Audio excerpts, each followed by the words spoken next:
बंधुओं, आज मैं अपने अनुभव को, जीवन का पथ का जो अनुभव है उसे बताने जा रहा हूँ। कृपया अगर आपको पसंद आए तो ये मेरा वीडियो लाइक और शेयर कीजिए और सब्सक्राइब कीजिएगा। बंधुओं,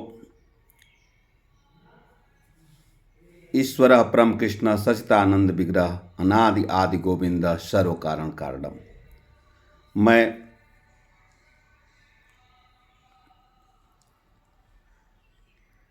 बताना चाहता हूं कि आदमी जीवन में भौतिक जीवन बिताने के लिए बड़ी कड़ी मेहनत करता है, विद्या अध्ययन करता है, नौकरी करता है, अच्छे पैकेज पर जाता है और धन अर्जन करने का प्रयास करता है या धन अर्जन करता है और उस संपत्ति का सही सदुपयोग अपने परिवार के पालन पोषण, सामाजिक कार्यों में, शिक्षा और उस पर खर्च करके आनंद की अनुभूति करता है। और यह निरंतर इन वस्तुओं को प्राप्त करने के लिए, अपनी सुख सुविधाओं आराम की वस्तुओं को प्राप्त करने के लिए आजीवन संघर्ष करके धन अर्जन करने का प्रयास करता है। अच्छे से अच्छे पैकेज पर, जैसे हम लोग इंजीनियर हैं तो अच्छे से ऐसे पैकेज करके हार्ड वर्किंग करके कि ज़्यादा से ज़्यादा पैसा हमें प्राप्त हो और उस पैसे को प्राप्त करके हमको जो है सुख मिले।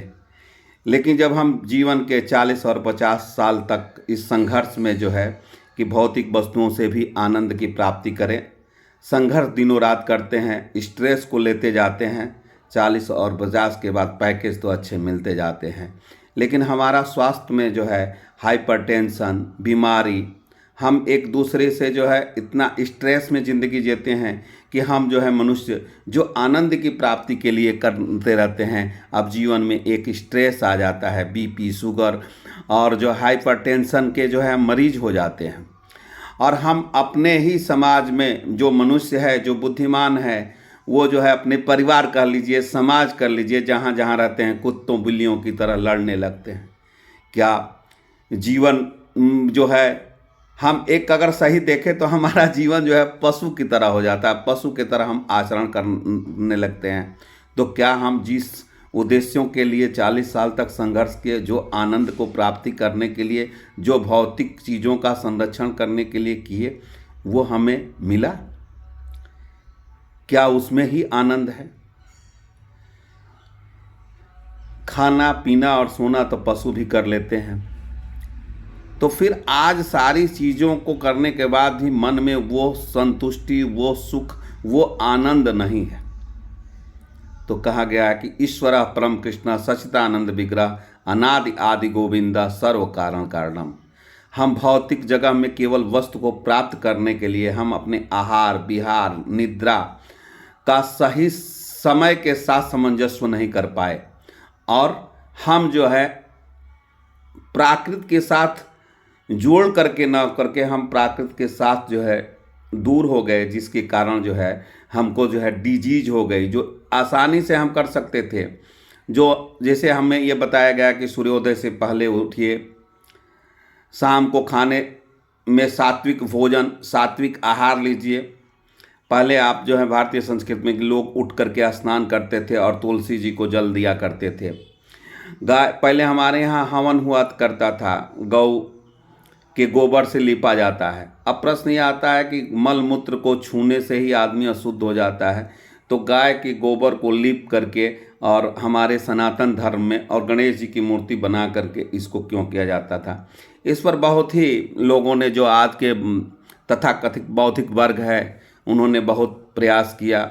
वो तो यहाँ तक भी कहने लगे कि पूजा में जो हवन होता है उससे जो है नुकसानदेह है, कार्बन धुआं निकलता है, वायु प्रदूषित होता है।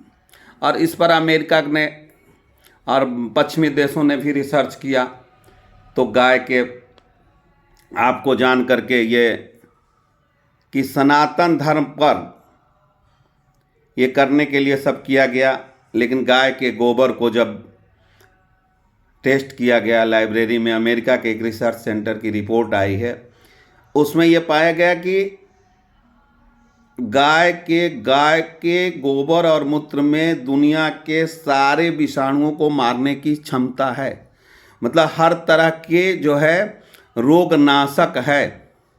आप जितने पशु पक्षी मल मूत्र लीजिए, उनको एक परख नली में रखा गया 7 दिन तक, सारे में जीवाणु पड़ गए, लेकिन गाय के गोबर और गाय के मूत्र में नहीं पड़े। और इन मूत्रों को जब उसमें डाला गया तो सारे जीव जो है वो सारे जीवाणु उसमें मर गए। तो ये सिद्ध हो गया कि हमारे सनातन धर्मों में ये क्यों किया गया था। अब आइए हवन का। हवन में एक निश्चित पद्धति है कि हम जो है तिल लेते हैं, उसके आधा जौ, उसके आधा जो है गुड़, उसके बाद पंचमेवा, घी और आम की लकड़ी पर विधि है। अगर इन तीनों सारे चीज़ों को, हवन सामग्रियों को पीस करके ग्राइंडिंग मशीन में और लैब में टेस्ट किया गया तो KClO3 निकला।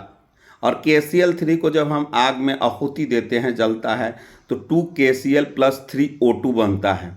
KCl जो है आप कीमो जिसको बोलते हैं, कैंसर के दवा में दिया जाता है। और 3O2 दुनिया में ये एक ऐसा पदार्थ पहला निकला जो जलने पर कार्बन डाइऑक्साइड नहीं बनाता है, केवल जो है ऑक्सीजन बनाता है।